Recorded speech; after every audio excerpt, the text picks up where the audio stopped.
Kitab Mazmur pasal 19 akan menjadi bagian firman Tuhan untuk kita supaya dapat menolong kita melewati hari ini. Saya akan membaca bagian-bagian Alkitab ini untuk kita semua dari kitab Mazmur pasal yang ke-19.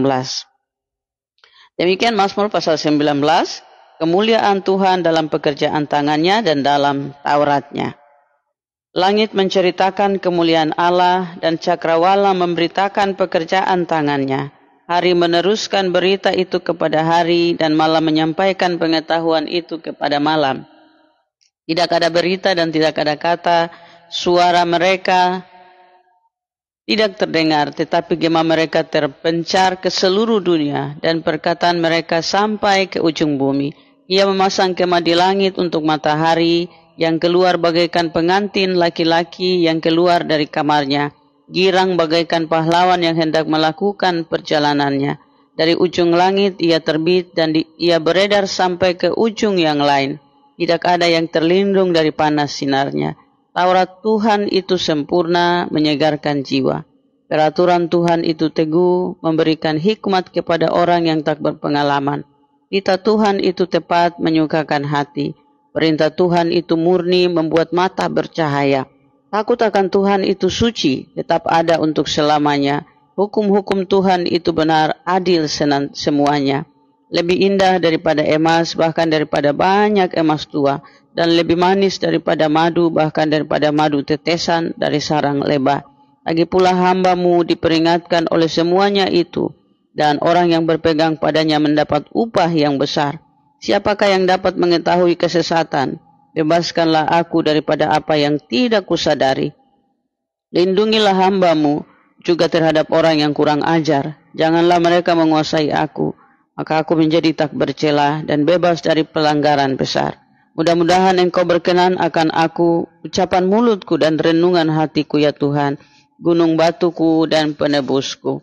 Demikian bagian-bagian Alkitab dalam kitab Mazmur pasal yang ke-19 ayat yang pertama sampai dengan ayat yang ke-15. Saudara-saudara yang Tuhan Yesus Kristus kasihi, kitab Mazmur pasal yang ke-19 hari ini kita pelajari di bawah tema kemuliaan Tuhan dalam pekerjaan tangannya dan dalam Tauratnya. Nah, saudara, Mazmur ini merupakan Mazmur pujian dan terbagi ke dalam dua bagian. Dalam tafsiran-tafsiran diperkirakan ditemukan bahwa rupanya ini ada penggabungan sehingga disebut Mazmur 19a dan Mazmur 19b. Mazmur 19a itu terdiri dari ayat 1 sampai dengan ayat yang ke-7 dan kemudian 19b itu terdiri dari ayat 8 sampai dengan ayat yang ke-14 sesungguhnya. Nah, ketika digabungkan menjadi satu, ada tema tentang bagaimana Allah dalam kemuliaannya melalui pekerjaan tangannya, kemudian juga melalui Taurat.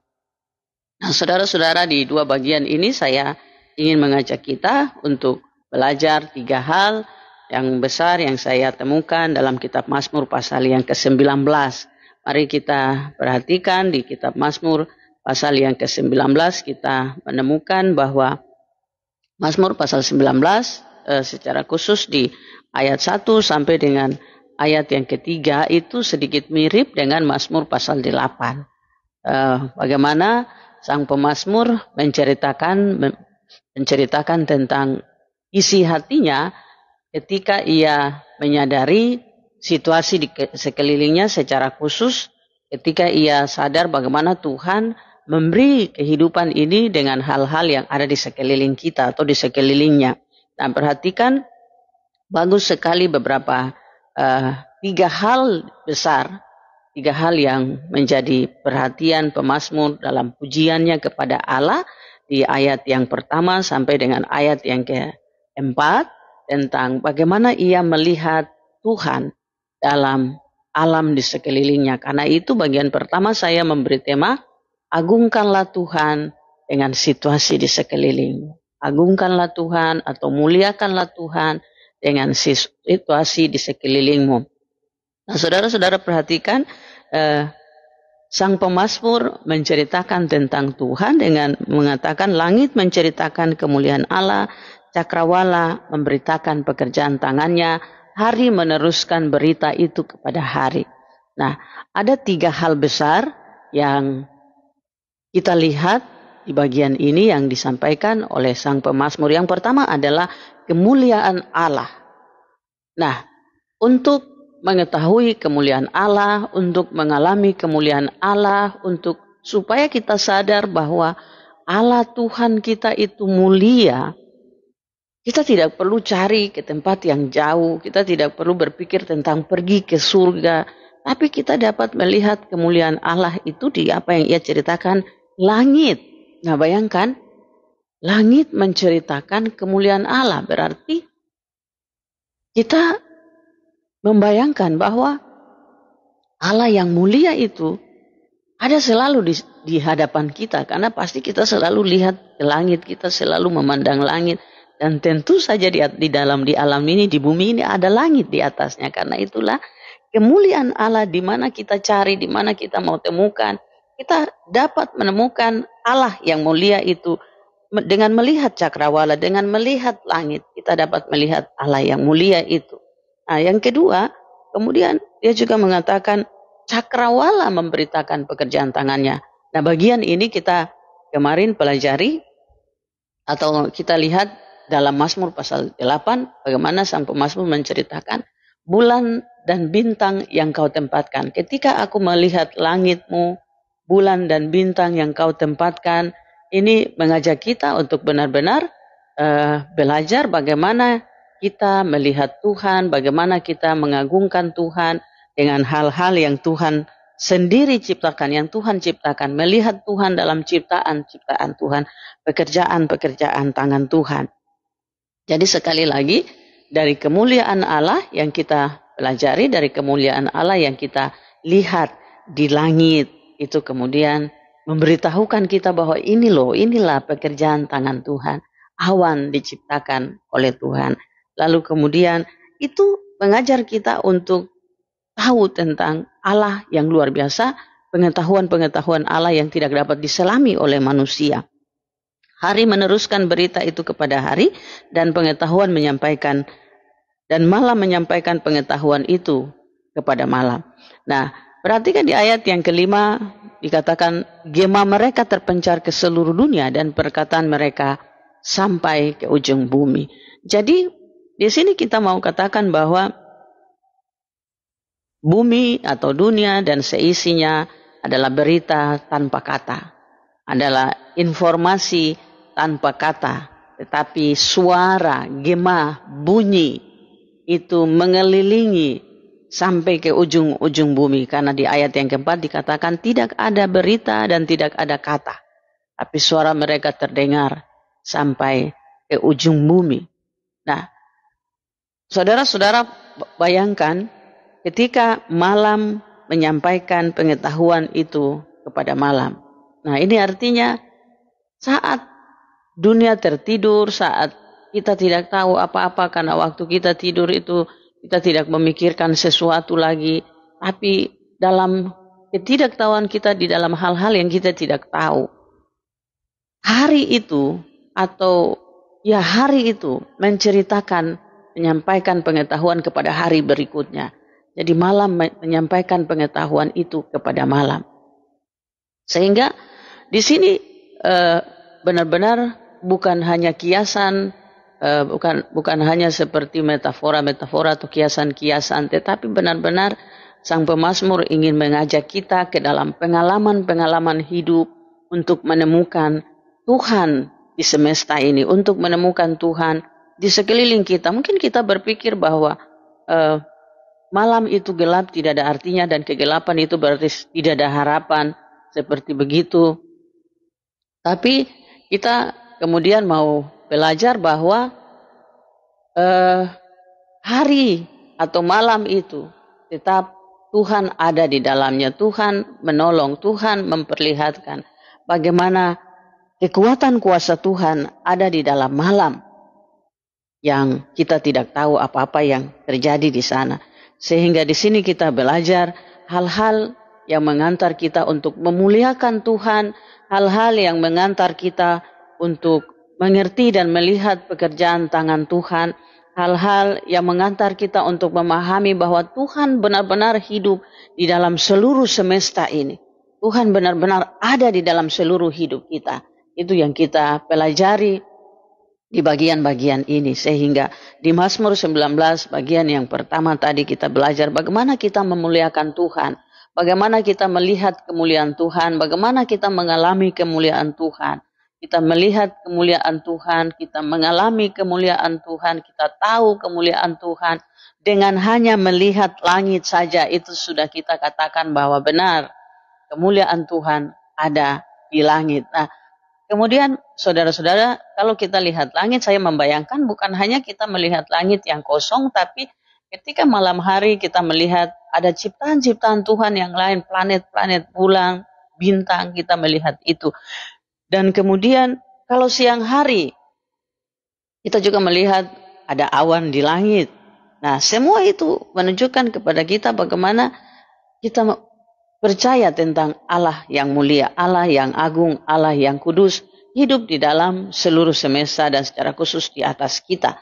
Nah, itu yang kita lihat pada bagian ini, sehingga kita kemudian tidak mencari kemuliaan Tuhan kemana-mana, tapi kita menyadari kemuliaan Tuhan di sekeliling kita. Bagian yang pertama itu yang kita pelajari bagaimana kita hidup dan mengagungkan Tuhan. Dan ayat yang kelima, ketika ia berkata, tetapi gema mereka terpencar ke seluruh dunia dan perkataan mereka sampai ke ujung bumi.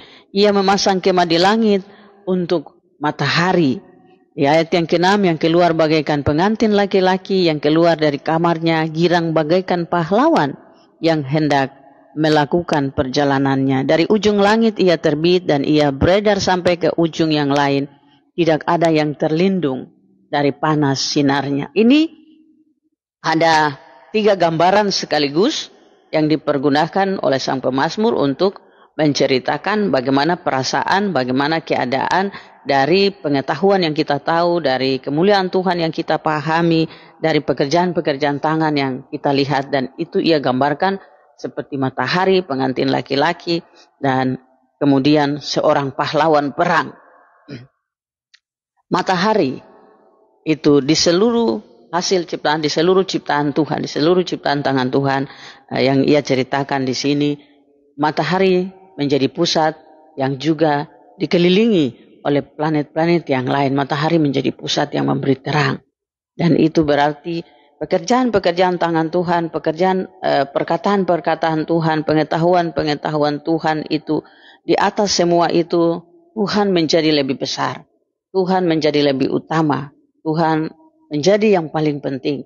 Sehingga semua ciptaan-ciptaan Tuhan mengelilingi Tuhan dan membuktikan kemuliaan Tuhan, membuktikan kekuatan Tuhan, membuktikan keagungan Tuhan itu. Nah, saya kemudian membayangkan secara khusus di ayat yang ke-6 seperti pengantin yang keluar dari kamar dan pahlawan. Nah, ini menurut saya, bagi saya, kemuliaan Tuhan yang diceritakan di ayat 2, pengetahuan Tuhan, lalu kemudian pekerjaan-pekerjaan tangan Tuhan yang menggema ke seluruh bumi itu memberi sukacita, memberi kekuatan, memberi semangat, seperti memberi sukacita, seperti seorang pengantin laki-laki yang sedang bersukacita dan mau menyambut pengantin wanitanya, pengantin atau mempelai perempuannya. Dia bersukacita seperti itu. Nah, ketika kita tahu kemuliaan Tuhan, ketika kita sadari Tuhan yang ada di sekeliling kita dengan pagi hari, karena malam berganti siang, lalu kemudian ada pagi hari, dan di ayat yang kelima, gema yang terpencar ke seluruh dunia itu memberikan sukacita, memberikan kegembiraan seperti seorang pengantin laki-laki yang menyambut mempelai wanitanya, senang sekali penuh dengan sukacita.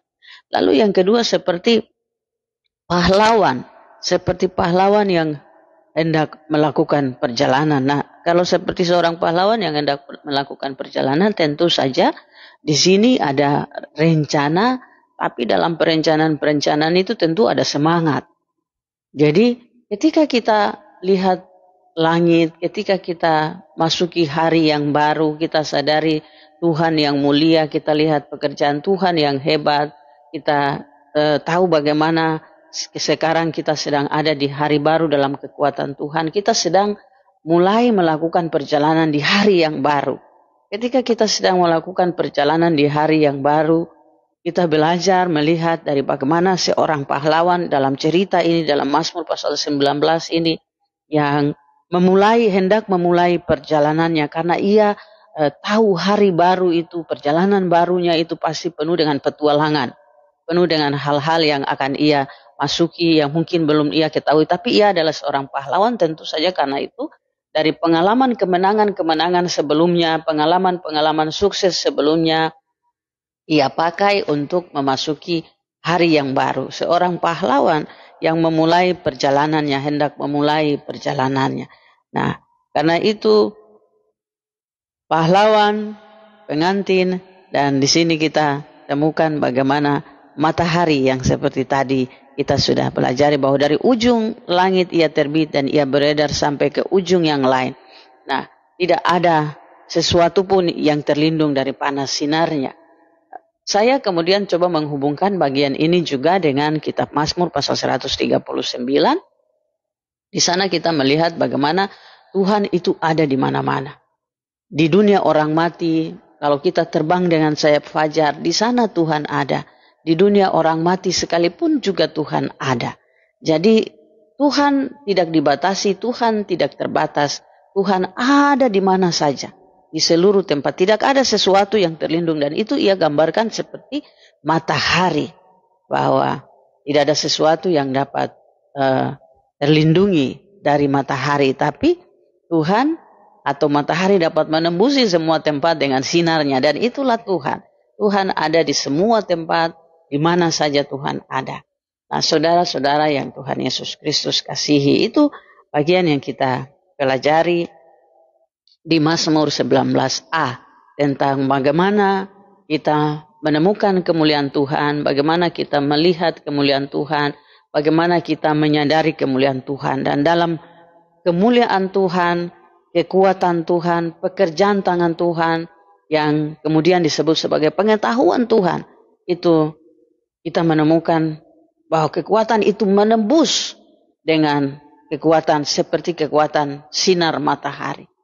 Tidak ada berita, tidak ada kata. Ini artinya kita membayangkan bahwa memang hari-hari ini tidak bercerita atau keadaan hari itu tidak bercerita, tidak menceritakan sesuatu. Tapi semua peristiwa yang terjadi di keadaan hari itu adalah cerita.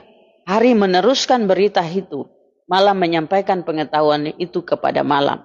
Nah, di sini kita belajar bahwa kita mengagungkan Tuhan. Marilah kita mengagungkan Tuhan dengan keadaan di sekeliling kita. Dengan semua situasi di sekeliling kita, kita mengagungkan Tuhan. Nah, sehingga saya ingin mengajak kita untuk belajar bagaimana kita menghadapi hari dengan pengalaman ini, dengan firman ini, dengan kekuatan ini. Mari kita memasuki hari ini secara khusus belajar dari Mazmur pasal 19 bagian A dengan belajar mencari alasan untuk mengucap syukur. Atau apa alasan kita mengucap syukur? Okelah, pasti setiap orang mempunyai alasan-alasan pribadi untuk mengucap syukur kepada Tuhan. Mempunyai pengalaman-pengalaman pribadi untuk mengucap syukur kepada Tuhan.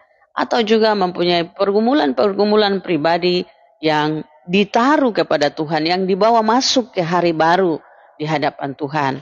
Seperti seorang pahlawan yang hendak memulai perjalanan. Pasti setiap orang punya rencana-rencana untuk memulai hari baru. Seperti seorang pengantin laki-laki yang hendak menyambut mempelai wanita. Pasti setiap orang punya pengalaman yang membuatnya penasaran di hari yang baru, yang membuatnya sukacita di hari yang baru, yang membuatnya semangat di hari yang baru untuk memasuki hari baru. Seperti pengantin laki-laki yang bersemangat, penasaran untuk menyambut mempelainya. Nah, di semua alasan dan pengalaman-pengalaman pribadi setiap orang bersama dengan Tuhan, ada yang pasti secara umum dan bersama saya ingin mengajak kita pelajari di bagian ini. Saya ingin mengajak kita untuk melihat jika hari kita jika hidup kita seperti seolah-olah tidak menjanjikan keindahan. Karena ada banyak sekali persoalan, ada banyak sekali pergumulan, ada banyak sekali masalah yang kita hadapi. Jadi seperti seolah-olah tidak ada keindahan yang dijanjikan di hari itu. Dan tidak ada alasan bagi kita untuk memulai dengan mengucap syukur karena kita terbeban, tertindih dengan berbagai-bagai persoalan. Sehingga kita lupa dan kita berpikir bahwa bagaimana saya mau mulai untuk mengucap syukur. Maka ini dia, jika hidupmu hari ini tidak menjanjikan keindahan dan tidak ada alasan bagi kita untuk mau mengucap syukur atau alasan bagimu untuk mengucap syukur, ingat bahwa ada langit di atas kita. Jika hidupmu hari ini, jika hidupmu dan pengalamanmu tidak menjanjikan keindahan, ingat dan pandanglah langit. Menjadi alasan bagi kita, bagi saudara, untuk tetap percaya bahwa Tuhan selalu ada. Tuhan selalu menyertai saudara. Karena langit menceritakan kemuliaan Allah. Sehingga meskipun hidup seolah-olah tidak ada harapan, hidup seolah-olah tidak menjanjikan keindahan, hidup seolah-olah tidak menjanjikan bagi kita sesuatu yang kita harapkan. Tetapi selama masih ada langit, selama itu Tuhan masih ada bagi kita. Itu yang kita pelajari pada bagian yang pertama yang disebut sebagai Mazmur 19a. Yaitu menyaksikan kemuliaan Tuhan, kekuatan Tuhan, kebesaran Tuhan melalui ciptaan Tuhan di sekeliling kita. Dan bagian yang berikut kita akan lihat, kita akan pelajari pada ayat yang ke-8 sampai dengan ayat yang ke-15. Pada ayat yang ke-8 sampai ayat yang ke-15, bagian Mazmur 19 ini berhubungan dengan bagaimana kita belajar, bagaimana kita mengenal Tuhan, bagaimana kita mengagungkan Tuhan dalam Taurat Tuhan atau firman Tuhan. Ini bagus sekali dan saya memberi tema, temukanlah kekuatan, pengharapan dalam kebenaran-kebenaran firman Tuhan. Nah, jika kita menghubungkan Mazmur pasal 19 ayat 8 sampai dengan ayat 15 dengan bagian-bagian kebenaran firman Tuhan yang lain, maka kita akan menemukan itu secara khusus dalam perjanjian baru. Itu saya menemukan di surat 2 Timotius yang ditulis oleh Rasul Paulus kepada Timotius, khususnya 2 Timotius pasal 3 ayat yang ke-16. Ini juga berbicara tentang kekuatan firman Tuhan. Segala tulisan yang diilhamkan oleh Allah, kekuatan kebenaran firman Tuhan. Nah, tapi mari kita lihat dulu bagaimana kita menemukan kekuatan dalam kebenaran-kebenaran firman Tuhan, bagaimana kita melihat Tuhan melalui kebenaran-kebenaran firman atau Taurat Tuhan dalam Mazmur pasal 19 ayat yang ke-8 sampai dengan ayat yang ke-12. Secara khusus sampai dengan ayat yang ke-10. Bagus sekali saudara-saudara, mari kita dengarkan sekali lagi bagaimana keindahan dari bagian ini. Taurat Tuhan itu sempurna. Taurat Tuhan itu menyegarkan jiwa. Peraturan Tuhan itu teguh, memberikan hikmat kepada orang yang berpengalaman. Kita Tuhan itu tepat, menyukakan hati. Perintah Tuhan itu murni, membuat mata bercahaya. Takut akan Tuhan itu suci, tetap ada untuk selamanya. Hukum-hukum Tuhan itu benar, adil semuanya. Lebih indah daripada emas, bahkan daripada banyak emas tua, dan lebih manis daripada madu, bahkan daripada madu tetesan dari sarang lebah. Nah, saudara-saudara yang Tuhan kasihi, perhatikan bagaimana sang pemazmur menggambarkan semua hal yang baik, yang kuat, yang hebat, yang luar biasa dari hukum Tuhan, dari firman Tuhan. Nah, kalau bagian ini kemudian kita hubungkan dengan Mazmur pasal 1, itu benar sekali. Bagaimana sang pemazmur dalam kitab Mazmur pasal 1 juga mengatakan, berbahagialah orang yang merenungkan Taurat Tuhan siang dan malam. Karena apa? Karena ia akan menjadi sama seperti pohon yang ditanam di pinggir air, di tepi aliran air. Dan hasilnya adalah apa saja yang diperbuatnya berhasil. Nah, memang pasti kita bilang apa saja yang diperbuat tentu yang baik ya, bukan yang tidak baik. Jangan sampai kita mau berharap dapat sesuatu secara tidak benar, lalu kemudian kita bilang ya supaya kita berhasil di hal ini kita merenungkan firman. Bagus juga supaya firman Tuhan kemudian mengoreksi, mengajar, membimbing kita untuk bisa melakukan perbaikan terhadap hal itu. Tapi hubungan antara Mazmur 1 dengan Mazmur 19 dalam kaitan dengan firman Tuhan, Taurat Tuhan, ini dia. Jadi Taurat Tuhan itu sempurna, menyegarkan jiwa. Nah, karena itulah sering kali dan selalu kita selalu memberi nasihat, mengingatkan bahwa ketika kita ada dalam situasi hampa, putus asa, lelah, kita ada dalam situasi tertekan, gersang, di mana kita mau mencari kekuatan untuk mendapatkan kesegaran terhadap jiwa kita. Nah, ini dia, bahwa Taurat Tuhan itu sempurna menyegarkan jiwa, memberi kesegaran kepada jiwa kita. Karena itu juga Yesus menyatakan bahwa barang siapa yang minum daripadanya, air darinya akan mengalir aliran-aliran kehidupan. Karena Yesus adalah firman yang hidup itu. Sehingga ketika hati gersang, resah, gelisah, atau pokoknya tidak mengalami situasi yang segar, kita membutuhkan kesegaran. Dan kesegaran itu tersedia di dalam firman Tuhan. Sehingga itulah mari ambil dan minum dari air kehidupan di dalam Yesus Kristus, yaitu firman yang hidup. Supaya kemudian saudara kita memperoleh kesegaran di dalam jiwa kita. Inilah bagian ini. Taurat Tuhan itu sempurna dan menyegarkan jiwa. Taurat Tuhan itu teguh, memberi hikmat kepada orang yang berpengalaman. Nah, kita tahu sekali bahwa Amsal juga mengajarkan siapa berpengetahuan memperoleh hikmat. Siapa mau mencari pengetahuan, perolehlah hikmat. Maka ia akan memperoleh pengetahuan. Dan inilah peraturan Tuhan yang teguh. Memang peraturan-peraturan Tuhan, ketetapan-ketetapan Tuhan itu tidak pernah akan berubah. Itu selalu teguh, berarti tidak berubah. Berdiri selama-lamanya, tidak goyah. Itu maksud dari peraturan-peraturan Tuhan yang teguh dan memberi hikmat kepada orang yang berpengalaman. Sehingga siapa mau supaya pengalaman hidupnya, jalan hidupnya ada dalam situasi atau pengalaman-pengalaman yang baik, maka marilah menemukan pengalaman-pengalaman dari Taurat, kebenaran-kebenaran Tuhan.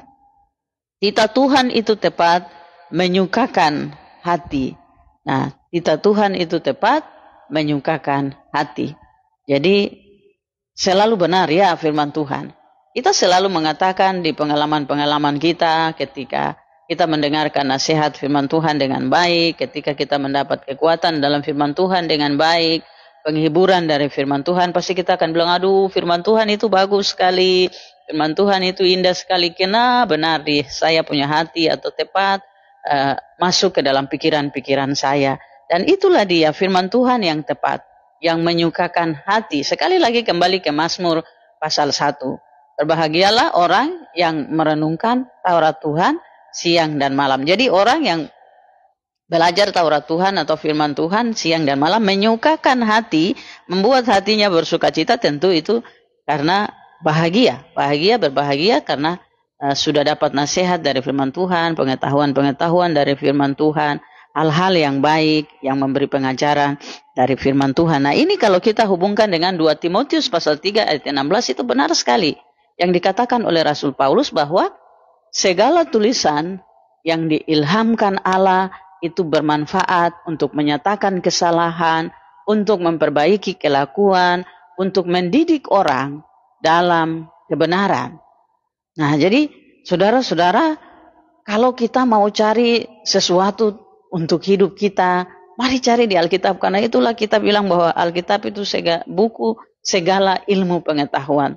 Tapi sekali lagi Alkitab tidak akan berarti kalau kita kemudian tidak belajar menemukan kekuatan dan kuasa dari dalam Alkitab. Alkitab akan menjadi sama seperti buku yang biasa-biasa saja, sama seperti buku-buku lain. Karena kekuatan firman Tuhan itu harus hidup di dalam kita dan tinggal di dalam kita. Nah, itulah yang dikatakan oleh Ibrani. Kita lihat dalam Ibrani pasal 4 ayat yang ke-12. Bagaimana sang penulis Ibrani menuliskan bahwa firman Tuhan itu lebih tajam daripada pedang bermata dua. Ia dapat menembus sampai ke kedalaman, membelah pikiran dan perasaan kita. Nah, itu yang kita terima dari kekuatan-kekuatan kebenaran firman Tuhan. Dan mari kita lihat bagaimana kita menemukan dua bagian dari kebenaran firman Tuhan ini. Bagus sekali, saudara-saudara. Jadi di sisi Tuhan kita menemukan kebenaran firman Tuhan itu sebagai kesempurnaan. Taurat Tuhan dalam kesempurnaan, Taurat Tuhan dalam keteguhan, kita Tuhan yang tepat, perintah Tuhan yang murni, hukum Tuhan yang benar.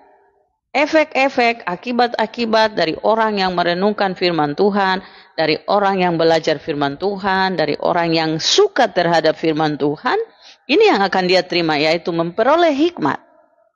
Kemudian akan dipenuhi dengan hati yang bersukacita, yang menyukakan hati. Menghadapi setiap persoalan dengan pengertian dari firman Tuhan, pasti sekali kita akan memahami, dan ketika kita pahami, kita akan bilang, Tuhan terima kasih, keadaan kami, keadaan saya, situasi kami hari ini saya mengerti, pasti Tuhan ada maksud di dalamnya. Sehingga mungkin keadaan itu kelihatan buruk bagi orang lain, atau keadaan itu kelihatan tidak masuk akal bagi pikiran manusia, keadaan itu kelihatan tidak menyenangkan bagi orang lain, pokoknya secara manusia itu tidak menyenangkan. Tetapi bagi kita, kita pahami kenapa? Karena kita memiliki firman Tuhan yang memberi hikmat dan pengertian kepada kita untuk memahami situasi hidup kita, sehingga kita kemudian dapat bersyukur dan hati kita senang di situasi yang tidak menyenangkan secara manusia, di situasi yang mengkhawatirkan secara manusia, di situasi yang menyedihkan secara manusia, di situasi parah secara manusia, kita tetap punya hati sukacita dan senang. Nah, itu yang kita lihat. Dan firman Tuhan itu dijelaskan di ayat yang ke-11, seperti madu, lebih manis, lebih indah daripada emas, bahkan daripada banyak emas tua, lebih manis daripada madu, bahkan daripada madu tetesan sarang lebah. Nah, firman Tuhan itu manis sekali rasanya, ya, rasanya manis sekali kalau orang yang senang minum dari air kehidupan, Yesus Kristus sebagai firman yang hidup. Maka tentu saja seperti tadi saya katakan bahwa segala situasi baginya dalam hidupnya akan dihadapi dengan hati yang senang atau hati yang penuh dengan sukacita, karena firman Tuhan itu menyukakan hati. Dan firman Tuhan itu membuat mata bercahaya. Lalu saya bayangkan, ya benar juga ya, kalau kita menghadapi masalah, kadang-kadang orang bilang, ya orang ini tidak lihat baik, mata kabur karena tidak mengerti. Orang emosi, mata kabur. Orang marah, kemarahan membuat kita tidak sanggup berpikir, dan situasi itu biasanya orang bilang mata gelap atau gelap mata.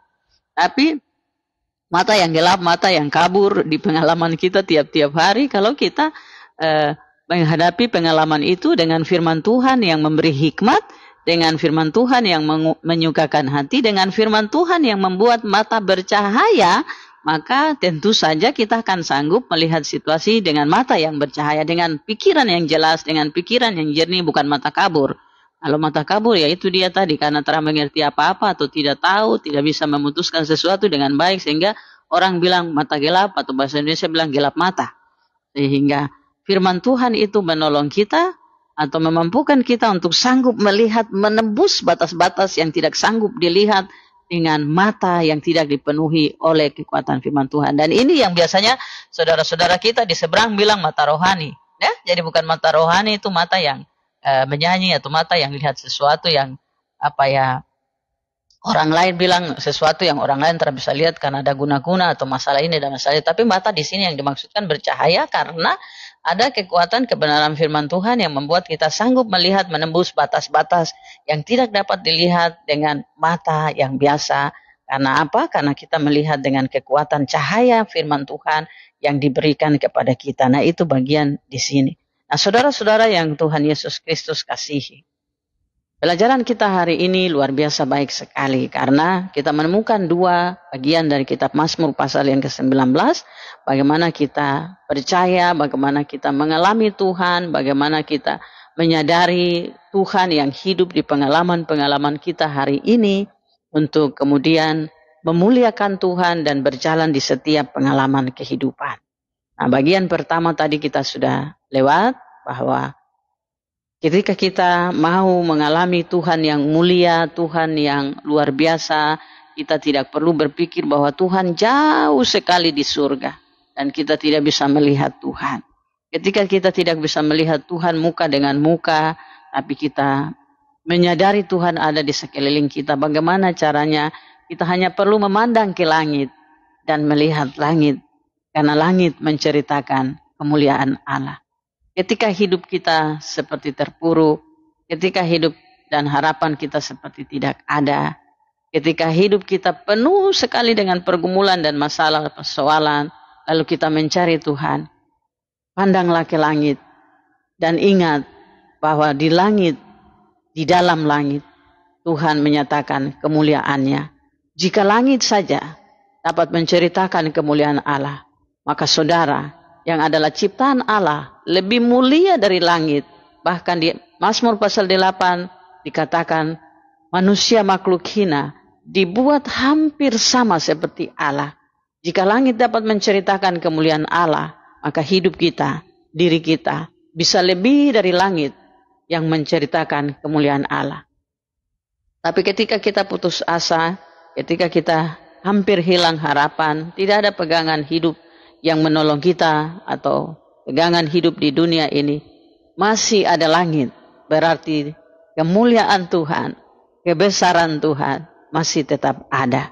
Sehingga tidak pernah akan habis harapan yang Tuhan taruh pada kita.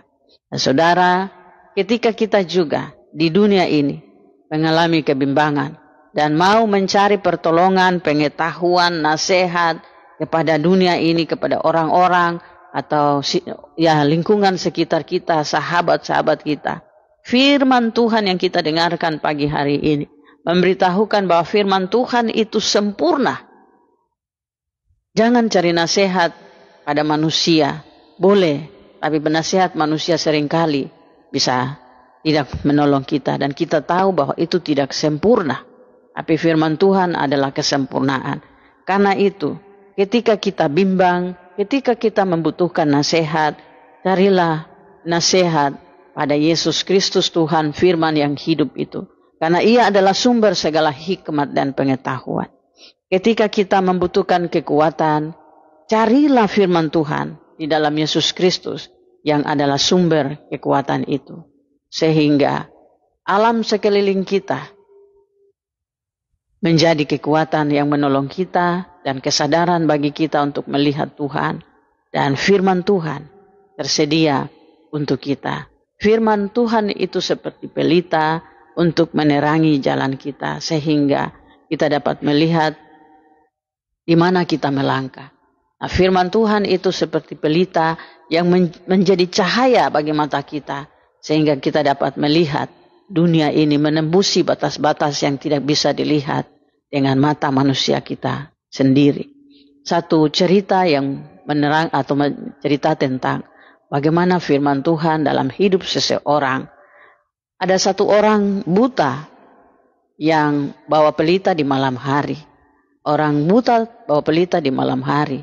Lalu orang-orang yang lain bilang sama orang buta ini, "Lah, engkau kan buta, saudara buta. Kenapa bawa pelita? Bagaimana bisa melihat?" Terus dia bilang begini, "Karena saya buta, saya perlu cahaya supaya orang lain yang tidak bisa saya lihat, bisa lihat saya karena cahaya yang datang dari diri saya. Jadi supaya orang tidak tabrak saya atau tidak tabrak saya karena mereka tidak lihat saya, karena saya juga tidak bisa melihat mereka. Tapi kalau mereka lihat pelita yang bercahaya di diri saya, pasti mereka lihat saya." Nah, itulah maksud bahwa ketika firman Tuhan ada di dalam hidup kita, bukan hanya berfungsi untuk orang lain melihat kita hidup dalam terang firman Tuhan, tapi firman Tuhan yang berfungsi membuat mata kita bercahaya, menjadi sumber cahaya di dalam hidup kita, sehingga orang lain sanggup juga melihat kita. Kita menjadi cahaya dan kita menerangi orang lain dan orang lain melihat kita, dan itu berfungsi untuk diri kita sendiri. Nah, saudara-saudara, mulailah hari ini dalam kekuatan kebenaran firman Tuhan dengan bersyukur bahwa selama masih ada langit, selama bumi belum berlalu, selama itu masih ada harapan. Sehingga selama kita hidup selama masih ada hari besok, selama malam akan berlalu, besok pagi masih datang, itu selalu masih ada harapan. Dan kemuliaan Tuhan tidak pernah akan sirna, tidak pernah akan habis oleh karena guntur, kilat, petir, tapi kemuliaan Tuhan tetap ada selama awan masih ada, selama langit masih ada. Di Mazmur pasal 18 kemarin kita belajar bagaimana Allah menampakkan diri atau Allah membelah manusia berada di pihak orang-orang benar ketika langit mengguntur, ketika halilintar menyambar dan bumi mengeluarkan asap. Itu tanda bahwa Tuhan ada. Dan hari ini juga alam menceritakan keindahan Tuhan, kemuliaan Tuhan, keagungan Tuhan. Muliakanlah Tuhan dengan hidupmu, dengan belajar dari seluruh kekuatan-kekuatan, kebenaran firman Tuhan. Ingat, firman Tuhan adalah pelita, cahaya yang menerangi jalan hidup kita dengan semua kebaikan-kebaikan yang telah kita dengarkan dari Mazmur pasal yang ke-19.